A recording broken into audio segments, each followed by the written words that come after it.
Class 11 এর ছাত্রছাত্রীদের জন্য আজকে আমরা সেকেন্ড সেমের কেমিস্ট্রি ব্যাচ লঞ্চ করতে যাচ্ছি। তোমাদের সেকেন্ড সেমে কেমিস্ট্রি পড়াবেন তোমাদের প্রিয় স্যার নাজমুল স্যার এবং ইনজামুল স্যার। কিভাবে সমস্ত কিছু আমাদের ব্যাচে করানো হবে A to Z আমরা ধীরে ধীরে বলবো। তার আগে বলে দিই, এই যে সেকেন্ড সেমিস্টারের যে ব্যাচ রয়েছে, এই ব্যাচটা যারা আসবে তারা ফার্স্ট সেমিস্টারের ব্যাচটা একদম ফ্রি পাবে। এই ব্যাচটা দু ধরনের ছাত্রছাত্রীদের জন্য, যারা বোর্ডের জন্য পড়াশোনা করবে, তার পাশাপাশি ক্লাস 12 এর পরে নিট বা জেইউ এক্সামও দেবে, দুজনের জন্য এই পড়াশোনাটা করানো হবে। এই জন্য আমরা ফার্স্ট সেমিস্টারটা ফ্রিও দিচ্ছি, কারণ যেই জন্য এই দুটো আমাদের দরকার। অসুবিধা আছে সেকেন্ড সেমিস্টার, অনেক হয়তো ফার্স্ট সেমিস্টারে ভালো করে পড়াশোনা করেনি, তো সেক্ষেত্রে তো কোশ্চেন প্র্যাকটিস করতে পারবে না যে এইগুলো, তাদের জন্য ফার্স্ট সেমিস্টারটা এখানে ফ্রি থাকবে। আচ্ছা, এখানে আরেকটা জিনিস বলে রাখি, হ্যাঁ এটা আমাদের ব্যাচ রয়েছে, এবার ব্যাচে করানো কি কি হবে এক এক করে স্যাররা বলবেন যে তোমাদের ব্যাচে কিভাবে, যে বোর্ডে তো ব্যাখ্যাধর্মী প্রশ্ন করতে হবে, তার পাশাপাশি আমরা কম্পিটিটিভের জন্য এমসিকিউ প্র্যাকটিস, এই দুটো জিনিসকে একসাথে তাল মিলিয়ে আমরা কি করে চলবো সেটা স্যাররা এক এক করে বলবে। কোন স্যার কোন চ্যাপ্টার করবে সেটা বলবে। তো স্যাররা আপনারা বলুন। তো দেখো, তোমাদের ক্লাস 11 এর সেকেন্ড সেমিস্টারের টোটাল 6টা চ্যাপ্টার আছে।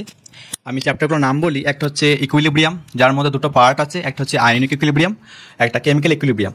আর তারপরে চ্যাপ্টার হচ্ছে কেমিক্যাল থার্মোডাইনামিক্স, তারপরে চ্যাপ্টার হচ্ছে রেডক্স, তারপরে চ্যাপ্টার হচ্ছে some basic concept of organic chemistry, and তারপরে চ্যাপ্টার হচ্ছে হাইড্রোকার্বন, লাস্ট চ্যাপ্টার হচ্ছে এনভায়রনমেন্টাল কেমিস্ট্রি।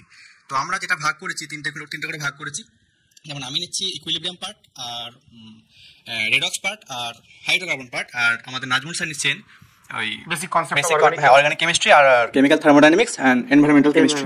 তো আমাদের কিভাবে পড়ানো হবে স্যার একটু বলে দেন। ঠিক আছে, আমাকে ঠিক আছে। তো দেখো আমার প্রিয় ছাত্রছাত্রীরা, তোমরা সুন্দরভাবে দেখো, বুঝে নাও বিষয়টি। দেখো, তোমাদেরকে প্রথমে কিভাবে করানো হবে, কনসেপ্ট ক্লিয়ার করানো হবে, যেটা ফিজিক্স দাদা প্ল্যাটফর্ম থেকে আমরা তোমাদেরকে একদম কথা দিয়ে থাকি, যাদের কাছে কনসেপ্ট গুলো ধোঁয়ার মতো কালো কিংবা সাদা, ওয়েলকাম টু ফিজিক্স দাদা। ঠিক আছে, তো আমাদের প্রথম টার্গেট থাকে কনসেপ্ট সুন্দরভাবে ক্লিয়ার করা। ঠিক আছে, বেস তৈরি করতে হবে তোমার। নেক্সট, সেই কনসেপ্টের উপরে ভিত্তি করে আমরা তোমাদেরকে ডেসক্রিপটিভ প্রশ্ন, যেটাকে বড় প্রশ্ন বলা হয়, সেটা আমরা তোমাদেরকে করাবো। কারণ সেকেন্ড সেমে বোর্ডে বড় কোশ্চেন হবে। বড় কোশ্চেন প্যাটার্নটা একটু বলে দিই, 2 নম্বর ম্যাক্সিমাম থাকবে, মিনিমাম হাফ নম্বর থাকবে, 0.5 1/2। ঠিক আছে, হাফ নম্বর থাকবে, এবং অর্গানিক কেমিস্ট্রিতে হাফ নম্বর গুলো থাকে। ঠিক আছে, তো বড় প্রশ্ন প্র্যাকটিস করানো হবে। ঠিক আছে, যারা বোর্ডের জন্য ভাবছো। এইবার তোমরা এটা দেখে অবাক হয়ে যাচ্ছ যে স্যার এখন তো এমসিকিউ প্র্যাকটিস করার কি দরকার। দেখো, আমি তোমাদের বা আমরা তোমাদেরকে ভবিষ্যতের পরিকল্পনা করে রাখছি, কারণ তোমরা ডেসক্রিপটিভ প্রশ্ন বোর্ডের জন্য করবে, কিন্তু পরবর্তী সময়ে যখন তোমরা জেই দেবে, যখন তোমরা নিট দেবে, তখন কিন্তু তোমাদের তো ডেসক্রিপটিভ পড়বে না, তোমাদেরকে এমসিকিউ পড়বে। তাই যাতে করে তোমরা সেই পরীক্ষাগুলোতে সহজে পরীক্ষার প্রশ্ন উত্তর করতে পারো, বা তোমাদের একটা সম্পর্ক থাকে এমসিকিউ এর সঙ্গে, সেই জন্য আমরা কিন্তু প্রথম থেকে তোমাদের এমসিকিউ প্র্যাকটিস করাবো। যদি কেউ মনে করো যে আমাকে বোর্ডের প্রশ্ন আমরা কেবলমাত্র বোর্ডের জন্য পড়ছি, এমসিকিউ গুলো আমরা করবো না, তো সেটা তুমি নাও করতে পারো, তবে আমাদের রিকোয়েস্ট থাকবে এমসিকিউ গুলো প্র্যাকটিস করা। অবশ্যই করবে। তো স্যার প্রথমে যে কথাটা বললো, এটা প্রতিটি ক্লাস এইভাবে করানো হবে। প্রতিটি ক্লাসে কনসেপ্ট হবে, ওই ক্লাসে বড় প্রশ্ন হবে, এমসিকিউ হয়ে যাবে ওই ক্লাসে। চেষ্টা করবে এই পুরো ক্লাসটা করার। এবার এইভাবে, তারপরে স্যার বলুন এইভাবে। তারপরে দেখো, এইবার প্রশ্ন হলো যে প্রত্যেক সপ্তাহে তোমাদের কতগুলি করে ক্লাস থাকবে। 4টি করে থিওরি ক্লাস থাকবে। তার আমি 2টো নেব, ইঞ্জামুল স্যার 2টো নেবেন, এবং তার সঙ্গে কিন্তু তোমাদের যে স্পেশাল ক্লাস থাকছে জেই এবং নিটের জন্য, তোমাদের কিন্তু সপ্তাহে ক্লাস থাকবে একটা করে স্পেশাল ক্লাস, এবং কোশ্চেন প্র্যাকটিস আরো বেশি করে। 4টি থিওরি ক্লাস আছে, সেটা কিন্তু এই উপরের ক্লাসটা, উপরে যেটা বলা হলো এইভাবে এই ক্লাস নেওয়া বোর্ডের জন্য। হ্যাঁ, এবার যারা শুধু বোর্ডের জন্য পড়বে তারা এই 4টে করলে হয়ে গেল, তারা এটা নাও করতে পারো। হ্যাঁ, এবার যারা যেই নিটের জন্য প্রস্তুতি নেবে, তাদের এই এক্সট্রা ক্লাস যেটা প্রতি সপ্তাহে হবে, এই কোশ্চেন প্র্যাকটিসের ক্লাসটা তোমাদের করতে হবে। আর মেইনলি এই ক্লাসটা হবে তোমাদের যাদের ডাউটের প্রবলেম আছে, তাদের কিন্তু ডাউট ক্লাস থাকবে। ঠিক আছে, ডাউট ক্লাস, যার ডাউট থাকবে সে, এবার দেখো ডাউট ক্লাসটা সঠিক সময়ে তোমাদেরকে একটা নির্ধারিত সময় দিয়ে দেওয়া হবে, যে যার যা ডাউট আছে তোমরা সেগুলো পাঠিয়ে দেবে, তারপরে সেটা নিয়ে আমরা একটা ক্লাস তোমাদের সামনে নিয়ে আসবো। অনেকের মনে হতে পারে যে প্রতি সপ্তাহে এতগুলো ক্লাস করার কি দরকার রয়েছে, 2টো করে করবে, এরকম অনেকের মনে হতে পারে। অফলাইনে ম্যাক্সিমাম জায়গায় 2-3টে করানো হয়, হাতে কিন্তু সময় একদমই কম আছে আমাদের কাছে। অক্টোবর, নভেম্বর, ডিসেম্বর, জানুয়ারি, 4 মাস মাত্র। কারণ ফেব্রুয়ারি মাসে তোমাদের এক্সাম, ফেব্রুয়ারিতে আমাদের আরো ওয়ান শট হবে, প্র্যাকটিস করতে হবে, রিভিশন করতে হবে। তো 4 মাসের মধ্যে যদি সিলেবাস কমপ্লিট করতে হয়, তার পাশাপাশি কম্পিটিটিভটাকে একসাথে নিয়ে যেতে হয়, তো আমাদের এই ক্লাসগুলো করতে হবে। এর থেকে কম আমাদের করানো যাবে না, তাই না স্যার? তারপরে নেক্সট অধ্যায় ভিত্তিক স্টাডি ম্যাটেরিয়ালস আমরা কিন্তু প্রোভাইড করছি তোমাদের সেকেন্ড প্রত্যেক অধ্যায়ের স্টাডি ম্যাটেরিয়ালস কিন্তু আমরা তোমাদেরকে প্রোভাইড করব। এই কারণেই করছি যাতে করে ডেসক্রিপটিভ প্রশ্ন হবে, প্রশ্নের উত্তর তোমরা কিভাবে লিখবে, সেই কোশ্চেন অ্যান্সারের কিছু ডেমো কোশ্চেন অ্যান্সার থাকবে, এবং আমরা maximum number of question descriptive question তোমাদেরকে দেওয়ার চেষ্টা করবো বোর্ডের জন্য স্টাডি ম্যাটেরিয়ালস, এবং আমরা যে থিওরিটা পড়াবো সেই থিওরি কনসেপ্টগুলো সেখানে দিয়ে দেওয়ার চেষ্টা করব। Suggestion for board exam. দেখো আমরা তো চাইবো তোমরা ভালোভাবে পড়াশোনা করো, অবশ্যই প্রথম থেকে পড়ো, সায়েন্সের কোনো সাজেশন হয় না, কিন্তু তোমরা যারা পড়াশোনা অনেকে করতে চাও কিন্তু করতে পারছো না, শেষ বেলায় গিয়ে আমাদেরকে বলো দাদা বা স্যার কি হবে, আমি তো কিছুই পড়িনি, এটা বেশ আমি অনেক এই যতদিন মানে ফিজিক্স দাদা অনলাইন প্ল্যাটফর্মে জয়েন করেছি এই কথাটা আমি অনেক শুনেছি যে কি হবে স্যার আমি তো কিছুই পড়িনি। হ্যাঁ, আমাকে তো অনেকে এরকম বলে, সাবধান করা হয়, ব্যাকলগ ফেলো না। তাই তোমাদের যদি এরকম অবস্থা হয়, আমরা বলবো এরকম না যাতে হয়, তাই আমরা যদি হয়ে যায় আমরা কিছু সাজেস্টিভ কোশ্চেন তোমাদেরকে দেওয়ার চেষ্টা করবো বোর্ডের জন্য, মানে কি বলবো সেখান থেকে তোমাদের অনেকটাই উপকার হবে বলে আমরা মনে করছি। তবে তোমরা সাজেশনটা উপরে ডিপেন্ড করো না, তোমরা প্রথম থেকে ভালো প্রিপারেশন ক্লাসগুলো কিন্তু করবে, ভালো লাগবে, দেখবে ইউটিউবেও ক্লাস হতে থাকবে, তোমরা ফার্স্ট টাইমেও পড়েছো অনেকে। ঠিক আছে, এইবার দেখো মক টেস্ট। এই মক টেস্ট কিন্তু খুবই জরুরি, এই মক টেস্ট তোমাকে দিতে হবে। যত বেশি তুমি পরীক্ষা দেবে নিজেকে তত ডেভেলপ করতে হবে, ঠিক আছে? তো এই মক টেস্ট কিন্তু তোমার ভীষণ জরুরি। স্যার বলুন মক টেস্ট সম্পর্কে কিছু বলুন। যে হচ্ছে যেমন অনেকে যখন এমসিকিউ ছিল আমাদের ফার্স্ট সেমিস্টারে, অনেকে মক টেস্ট দিত না, তো এমসিকিউ করেনি হয়ে যাচ্ছে, নতুন করে অনেকে দিত না, কিন্তু এখানে তোমাকে লিখতে হবে পুরো 6-7 মাস। তুমি কিন্তু ওই ব্যাখ্যা ধরে প্রশ্ন লেখার অভ্যেসে নেই তুমি, এবার স্কুলের পরীক্ষাতে ওই জিনিসগুলো লিখতে হবে। তো সেই জন্য যাতে তোমরা ওই লেখার প্র্যাকটিসটা করতে পারো, একটা করে চ্যাপ্টার আমাদের শেষ হবে, তোমাদের প্রশ্নপত্র দিয়ে দেওয়া হবে একটা নির্ধারিত সময় করে, বাড়িতে বসে সময় ধরে বইয়ের প্রশ্ন উত্তর না দেখে, মানে বইয়ের উত্তর না, সততা বজায় রেখে অবশ্যই খাতাতে ওই প্রত্যেকটা প্রশ্নের উত্তর করবে, মানে যেমন পরীক্ষা হলে তুমি যেভাবে প্র্যাকটিসটা বাড়ে যাবে তোমার, ওইভাবে তুমি সময়ের মধ্যে লেখার প্র্যাকটিসটা করবে। এর ফলে তুমি যা যা পড়েছিলে ওর মধ্যে ইম্পর্টেন্ট প্রশ্নগুলো তোমার লেখার একটা প্র্যাকটিস হয়ে গেল। আমাদের টেলিগ্রাম গ্রুপ আছে, সেখানে তোমাদের খাতার ছবি আমাদেরকে পাঠিয়ে দেবে, এইভাবে মক টেস্ট চলবে।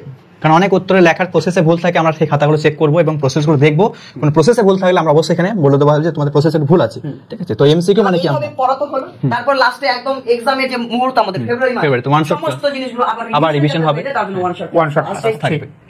একদম ফিজিক্স দাদা অ্যাপে আমাদের ক্লাস হবে, অ্যাপটা একটু দেখিয়ে দিই। গুগল প্লে স্টোরে গিয়ে যেখানে অ্যাপ পাওয়া যায় সেখানে ফিজিক্স দাদা সার্চ করবে, এই অ্যাপটা চলে আসবে। কেমন? এই অ্যাপটা তোমরা ইনস্টল করে নেবে ফোনে, নিজের ফোন নাম্বার দিয়ে লগইন করে নিলে এরকম অ্যাপটা খুলে যাবে। এখানে এক এক সময় এক এক পোস্টার থাকতে পারে, সেটা ব্যাপার নয়, এখানে অনেকগুলো অপশনস রয়েছে। যে কোনো কিছু জানতে গেলে, যে কোনো কিছু শুনতে গেলে বা আমাদের সাথে যদি কানেক্ট হতে চাও, এই হোয়াটসঅ্যাপ হেল্পে জানতে পারো যেটা তোমার এই সমস্যা হচ্ছে বা এই প্রয়োজন। এবার এখানে চলে আসবে পেইড কোর্সেস। পেইড কোর্সে যখন ক্লিক করবে অনেকগুলো কোর্স চলে আসবে, সেখানে তোমরা কেমিস্ট্রি ব্যাচটা দেখতে পাবে এবং সেখান থেকে বাই করতে পারবে। এবার এখানে আরো একটা জিনিস রয়েছে, এটাকে তোমরা ইউজ করতে পারো। ধরো ছোটখাটো কোনো কনসেপ্টে কোনো ডাউট হচ্ছে, কোনো কোশ্চেনে কোনো অসুবিধা হচ্ছে, সেক্ষেত্রে আমাদের ফিজিক্স দাদা ডাউট এআই রয়েছে। এই ডাউট এআই গিয়ে তুমি তোমার সেই প্রশ্ন জিজ্ঞেস করতে পারো, সেখান থেকে আনসার পাবে। আবার ডাউট ক্লাসে হচ্ছে আমাদের যে টেলিগ্রাম গ্রুপ থাকবে, এখানে এই মুহূর্তে দেওয়া নেই, তোমরা যখন ব্যাচের মধ্যে জয়েন করে যাবে পেয়ে যাবে, তোমাদের একটা ভিডিও দেওয়া হবে যে অ্যাপ ব্যবহারের নিয়ম, সেখানে তোমরা শিখে যাবে কি করে টেলিগ্রাম গ্রুপে জয়েন করবে, ছবি পাঠাবে, সমস্ত কিছু শেখানো আছে।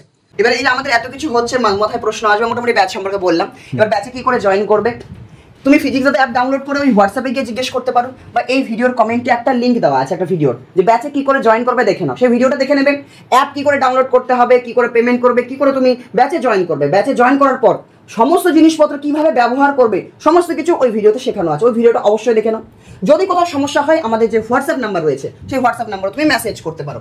অনেকের মনে প্রশ্ন আসছে, আচ্ছা দাদা তুমি সেমিস্টার 1 এর সাথে ফ্রি দিয়ে দিচ্ছ, সেকেন্ড সেমিস্টারও করাচ্ছ, তার সাথে শুধুমাত্র অনেকে ম্যাক্সিমাম সবাই বোর্ডের জন্য পড়ে, একটা বোর্ড প্লাস দুটো হচ্ছে যাতে দুটো একসাথে আমাদের ব্যালেন্সের মধ্যে থাকে। এই সমস্ত কিছুর জন্য ব্যাচের প্রাইস কত? দেখুন এত কিছুর জন্য আমরা ব্যাচের প্রাইস চাইলে 3000 রাখতে পারি মোটামুটি, এবং ম্যাক্সিমাম সাথে জয়েনও করবে, কিন্তু আমরা চাই যে যাতে ফাইন্যান্সিয়াল প্রবলেম রয়েছে তারাও যাতে শুধুমাত্র ওই বেশি টাকার জন্য ব্যাচে ভর্তি হতে পারছে এরকম যেন না হয়, সেজন্য ব্যাচের প্রাইস আমরা খুবই কম রেখেছি। এই যে সেকেন্ড সেমিস্টার বা এই টোটাল যে ব্যাচের প্রাইস রেখেছি, সেটা একটু ভিডিওটাকে পজ করে কমেন্টে জানাও তোমার কতটা আইডিয়া হচ্ছে। ব্যাচের প্রাইস আমরা রেখেছি 899, কেমন? 899 প্রাইস রেখেছি। এই 899 একবার যদি তোমরা পে করে দাও, ব্যাস পুরো ব্যাচটা পড়তে পারবে।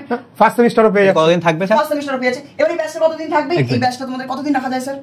পুরো রাখলি, কারণ যেহেতু আইআইটি জেই পর্যন্ত রাখুন, ক্লাস 12 পর্যন্ত 2 বছর থেকে যায়, পুরো ক্লাস 11 থাকবে, কারণ যেহেতু আইআইটি জেই এর কনসেপ্ট থাকবে, তো তোমরা প্রিভিয়াস ক্লাসগুলো দেখতে পারবে যে আমাদের আগে কি ক্লাস হয়েছে এক্স্যাক্টলি। শুধুমাত্র স্কুলের এক্সামের নাম্বার, বোর্ড তো নাম মাত্র, শুধু আমাদের বোর্ডের নাম মাত্র, ওটা রেজাল্ট কোনো কাজে লাগবে না। কিন্তু যদি আমরা কম্পিটিটিভের জন্য প্রিপারেশন নিই, সেখানে যদি কিছু একটা করতে পারি, তাহলে একটা এস্টাবলিশড একটা ফিউচার আমার হয়ে যাচ্ছে সেক্ষেত্রে। তো সেই জন্য আমরা ওই কম্পিটিটিভ তো দেবই। এবার কম্পিটিটিভ কবে হবে? এটা 2025 সাল চলছে, 26 সালের পর 2027 সালে, মানে ক্লাস 12 এর পরে তোমরা এক্সাম দিতে হবে। তো তখন তো 11 এর জিনিসগুলো ভুলে যাবে, কিন্তু ব্যাচটা তোমাদের কাছে থেকে যাবে। তো এই ব্যাচ থেকে তোমরা পড়াশোনা করতে পারো। তখন 2 ইয়ার্স ভ্যালিডিটি, অর্থাৎ এক বছর একবার ব্যাচ কিনলে 2027 অবধি ভ্যালিডিটি পাবে। একদম 2 বছর ভ্যালিডিটি, খুবই রিজনেবল প্রাইস, খুবই কম রেখেছি। তো ব্যাচে জয়েন করে যাও। হোয়াটসঅ্যাপ নাম্বার আমি লিখে দিচ্ছি, যদি একটু আমাদের এখানে ডিসকাশন চলছিল, এটা আমরা এই স্লাইড থেকে বাদ রাখি আপাতত। হ্যাঁ, হোয়াটসঅ্যাপ নাম্বার দিয়ে দিচ্ছি 8167866996। হ্যাঁ, 8167866996। এই নাম্বারে মেসেজ করে জিজ্ঞেস করতে পারো যে দাদা ক্লাস 11 এর কেমিস্ট্রি ব্যাচে কিভাবে জয়েন করবো, বা ফিজিক্স দাদা অ্যাপটা ডাউনলোড করে কিভাবে ব্যাচে জয়েন করবো। মেসেজ করলে তোমাকে ওই ভিডিওটা পাঠিয়ে দেওয়া হবে, ভিডিওটা কমেন্টও দেওয়া আছে, তবুও চাইলে তুমি নাম্বারটা সেভ করে রাখতে পারো ফিজিক্স দাদা নামে। তো এটাই বলার, ব্যাচ আমরা স্টার্ট হচ্ছে কবে থেকে, পুজোর পরে অক্টোবর মাসের শুরু থেকে স্টার্ট হয়ে যাচ্ছে।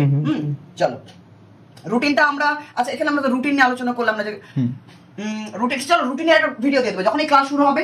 পুজোর পরে অক্টোবর মাসের শুরু থেকে শুরু হয়ে যাবে। ক্লাস শুরুর আগে আমরা চ্যানেলে একটা ভিডিও দিয়ে দেবো যে কবে থেকে ক্লাসটা শুরু হচ্ছে, কোন দিন কি থাকবে, কোন দিন কোন স্যার নেবে, এই রুটিনগুলো আমরা দিয়ে দেবো। তো রাখছি আজকে ভিডিও এখানেই একদম। স্যার লাস্টে যদি আপনি কিছু বলতে চান। চেষ্টা করবে প্রথম থেকেই ব্যাকলগ না হয়, কারণ শেষ মুহূর্তে ব্যাকলগ জমে গেলে তোমাদের খুব চাপে পড়ে যাবে, তখন আমাদেরকে বলবে স্যার ব্যাকলগ জমে গেছে কি করবো স্যার, ওয়ান শট দিন। স্যারেরা কিন্তু অনেক এক্সপেরিয়েন্স টিচার, অনেক বছর ধরে স্যাররা পড়াচ্ছেন, এবং পার্সোনালি আমারও অনেক স্টুডেন্ট আমাকে পার্সোনালি বলে যে স্যার আমি এই স্যারদের কাছে পড়ে কেমিস্ট্রি অনেক ভালো করে বুঝতে পেরেছি, এবং আগে আমি এই লেভেলে ছিলাম, এখন আমি নিজে থেকে যেই নিট লেভেলের কোশ্চেন নিজে থেকে সলভ করতে পারছি। তো তোমাদেরও কিন্তু সেই জিনিসগুলো চলে আসবে। কেমিস্ট্রি একদমও যদি তুমি দুর্বল হও, স্যার এত বেসিক থেকে পড়ান, দেখবে কেমিস্ট্রি তোমাদের ভালো লাগতে শুরু করবে এবং অনেক সোজা সাবজেক্ট হয়ে যাবে, দেখবে একদম তোমাদের কেমিস্ট্রি প্রেমে পড়ে যাবে তোমরা। একদম। শেষে আমি এইটুকুই বলি, সহজ একটা কথা, স্যার তো বললেন সব করতে হবে। দেখো কেমিস্ট্রিকে ভালোবাসো, তোমাকে ঠিক ভালোবাসা ফেরত দেবে। একদম। তোমাকে অনেক কিছুকে তো ভালোবেসে দেখলে অনেক কিছু পেলে না, আগামী দিনে পাবে না। তবে কেমিস্ট্রি ধোকা দেবে না, কেমিস্ট্রি তোমাকে ধোকা দেবে না, এটা আমি বলতে যাচ্ছি না। কেমিস্ট্রি তোমাকে ধোকা দেবে না। তুমি একবার ভালোবেসে দেখো, কেমিস্ট্রি তোমার দিক থেকে মুখ ফেরাবে না। একবার প্রত্যেকদিন সকালে দেখো না, কেমিস্ট্রির সঙ্গে একবার সাক্ষাৎ করে দেখো না কেমন আছে, বইটা খুলে একবার জিজ্ঞাসা করো না, হাইড্রোকার্বন তুমি কেমন আছো, জিজ্ঞাসা করে দেখো না, অর্গানিক কেমিস্ট্রি তুমি কেমন আছো, থার্মোডাইনামিক্স তুমি কেমন আছো, একবার জিজ্ঞাসা করো, একবার ভালোবেসে দেখো কেমিস্ট্রিকে। তোমার সারা জীবন তোমাকে ভালোবাসবে, তোমাকে সারা জীবন ভালো কিছু দেবে। এমন কিছুর পিছনে ছুটো না বাবা যে তোমাকে প্রতি মুহূর্তে হোঁচট খাওয়াবে। সেহেতু সবাই সাবধান, কেমিস্ট্রিকে ভালোবাসো, শুধু কেমিস্ট্রিকে নয় ফিজিক্সকে ভালোবাসো, ম্যাথকে ভালোবাসো। দুদিকে দুটো পট্টি লাগানো থাকে, এই দুটো বছর চারিদিকে একদম পট্টি লাগিয়ে দাও, সামনে যেন অল টাইম শুধুমাত্র বই দেখতে পাও, কেমন? একদম। আর এটা আমি, এটা যেমন স্যার বললো কেমিস্ট্রি ধোকা দেয় না, ধোকা দেবে না, ধোকা দিতে পারে, কোশ্চেন কঠিন হতে পারে, ম্যাথমেটিক্স ধোকা দিতে পারে, বায়োলজি তো অনেকে সাজেস্টিভ পড়ে যায়, তাদের ক্ষেত্রে ধোকা হতে পারে, কিন্তু কেমিস্ট্রি তোমাকে ধোকা দেবে না। তো কেমিস্ট্রি কিন্তু ভালোভাবে আমাদের পড়তে হবে। তার জন্য শর্ত প্রথম থেকেই রেগুলার ক্লাস অ্যাটেন্ড করা, একদম ফাঁকি আর ভীষণ মজা হবে ক্লাসে, ভীষণ মজা হবে, একদম মজা হবে। তোমরা দেখেছো 1 মাসের মধ্যে সিলেবাস শেষ করেছি, তো আমরা সময় কম পেয়েছিলাম, বাট এখন আমরা 4 মাস সময় পাচ্ছি, তো খুব সুন্দরভাবে সিলেবাস শেষ করতে পারবো আমরা। আমরা এমন ভাবে তোমাদেরকে ট্রেন করব যাতে করে তোমরা কেমিস্ট্রিকে নিজের মতো করে একেবারে যেন তোমাদের মানে কি তোমাদের হৃদয়ে যেন মিশে যায় কেমিস্ট্রি, ঠিক আছে? তো এইভাবেই পড়ানোর চেষ্টা করবো। চলো তো ঝটপট তোমরা আসো, দেখা হবে, ব্যাচটা কিনে নাও, হবে, কথা হবে, একদম দেরি করো না, পড়া হবে। ঠিক আছে, রাখছি আজকে এখানে, দেখা হচ্ছে সরাসরি স্যারদের সাথে ক্লাসে, ইউটিউবেও দেখা হবে অনেক। চলো, হ্যাঁ।